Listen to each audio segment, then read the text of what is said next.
السلام عليكم ورحمة الله وبركاته. إن الحمد لله نحمده ونستعينه ونستغفره ونؤمن به ونتوكل عليه ونعوذ بالله من شرور أنفسنا ومن سيئات أعمالنا. من يهده الله فلا مضل له ومن يضلل فلا هادي له. وأشهد أن لا إله إلا الله وحده لا شريك له. وأشهد أن محمدا عبده ورسوله أرسله بالهدى ودين الحق ليظهره على الدين كله ولو كره المشركون. اللهم صل على محمد وعلى آل محمد كما صليت على إبراهيم وعلى آل إبراهيم إنك حميد مجيد. اللهم بارك على محمد وعلى آل محمد كما باركت على إبراهيم وعلى آل إبراهيم إنك حميد مجيد. أما بعد فإن خير الكلام كلام الله وخير الهدي هدي محمد صلى الله عليه وسلم وشر الأمور محدثاتها وكل محدثة بدعة وكل بدعة ضلالة. يا أيها الذين آمنوا اتقوا الله حق تقاته ولا تموتن إلا وأنتم مسلمون. إن التوكل والخضوع عبادة وكذا الدعاء وطلبة الغفران ثم الذبائح والنذور تقربا للأولياء وكل صاحب شان. من يسأل المقبور يشرك عامدا ما الشرك والإيمان يجتمعان. كل الذنوب يجوز غفران لها لا يغفر الإشراك في الرحمن.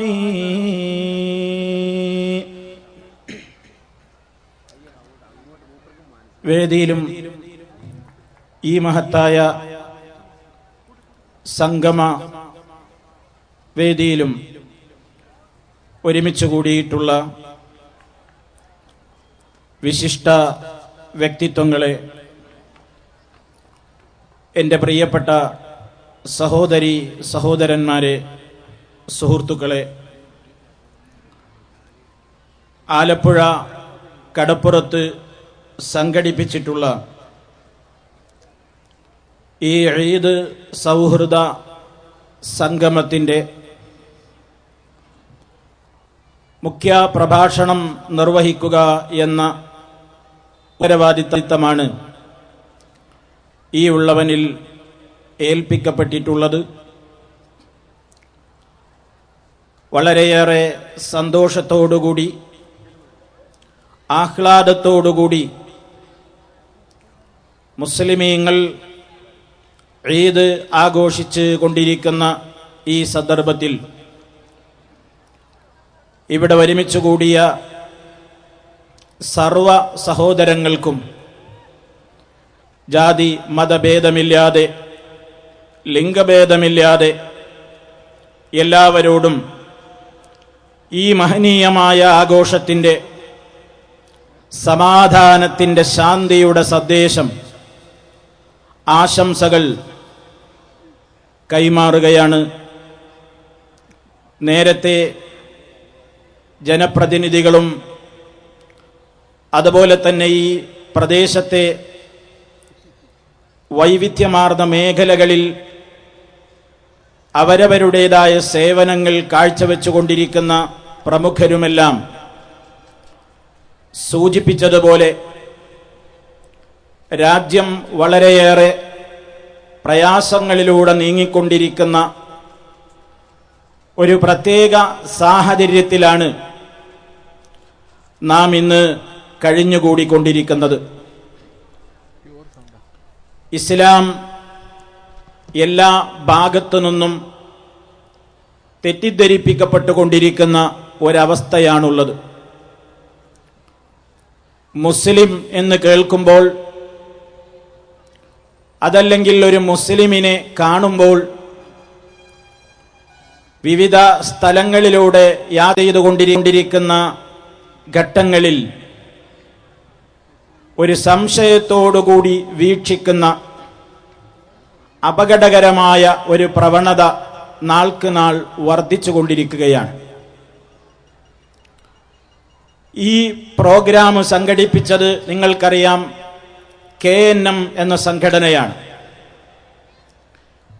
നിങ്ങളെല്ലാവരും മനസ്സിലാക്കിയതുപോലെ അതിൻ്റെ പൂർണ്ണമായ നാമം കേരള നദുവത്തുൽ മുജാഹിദീൻ എന്നാണ്.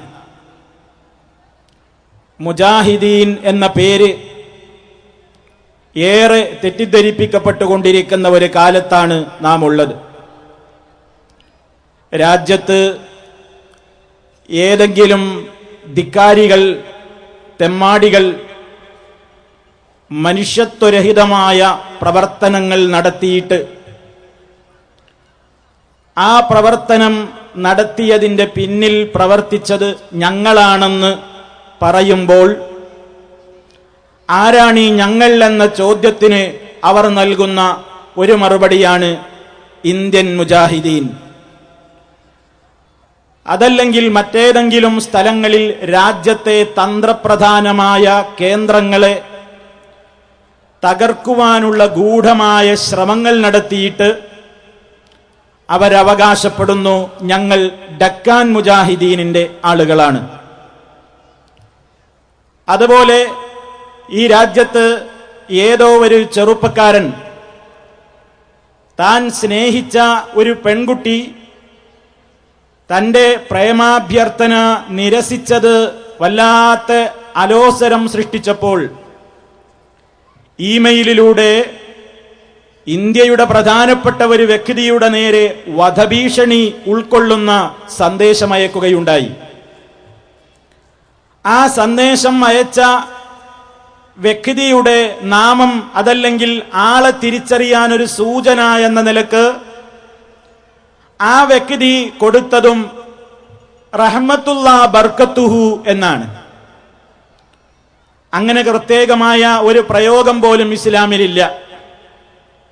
അസ്സലാമു അലൈക്കും വറഹ്മത്തുള്ളാഹി വബറകാതുഹു എന്നൊരു പ്രയോഗമുണ്ട് ഇസ്ലാമിൽ. ഒരു മനുഷ്യനെ കാണുമ്പോൾ, ഒരു മുസൽമാനെ കാണുമ്പോൾ പരസ്പരം അവരുടെ കടമകളിൽ മുഹമ്മദ് നബി സല്ലല്ലാഹു അലൈഹി വസല്ലം പഠിപ്പിച്ചിരുന്ന സമാധാനത്തിന്റെ സന്ദേശം കൈമാറുമ്പോൾ, നിങ്ങൾക്ക് ശാന്തി ഉണ്ടാകട്ടെ, അല്ലാഹുവിങ്കൽ നിന്ന് അനുഗ്രഹം വർഷിക്കട്ടെ, വബറകാതുഹു അവനിൽ നിന്ന് നിങ്ങളുടെ ജീവിതത്തിൽ ഏറെ വളർച്ചയും പുരോഗതിയുമൊക്കെ ഉണ്ടാകട്ടെ എന്ന ഒരു പ്രാർത്ഥനയ്ക്ക് ഉപയോഗിക്കുന്ന ഒരു പദം രാജ്യത്തെ പ്രധാനപ്പെട്ട വ്യക്തിയുടെ നേരെ വധഭീഷണി മുഴക്കിയിട്ട് അതിന്റെ ആള് ഞമ്മനാണ് എന്ന നിലക്ക് റഹ്മത്തുല്ലാ ബർക്കത്തുഹു എന്ന് കൊടുത്തപ്പോൾ ആ വ്യക്തി ചിന്തിച്ചതെന്തായിരിക്കും? ഈ രാജ്യത്ത് മുസ്ലിമിന്റെ പേര് പറഞ്ഞാൽ താൻ ചെയ്ത ഈ ധിക്കാരത്തിന്റെ എല്ലാ വശങ്ങളും ജനശ്രദ്ധ അങ്ങോട്ട് തിരിഞ്ഞുകൊള്ളും അന്വേഷണ വിദഗ്ധരുടെ എന്നാണ് അയാൾ കണക്ക് കൂട്ടിയത്. ഏതായാലും നേരത്തെ ഇവിടെ ബഹുമാന്യരായ ആളുകൾ സൂചിപ്പിച്ചതുപോലെ ഈ രാജ്യത്ത് അങ്ങനെ നടക്കുന്ന കാര്യങ്ങളൊക്കെ ചീറ്റിപ്പോവുകയാണ്. നനഞ്ഞ പടക്കങ്ങളായി അത്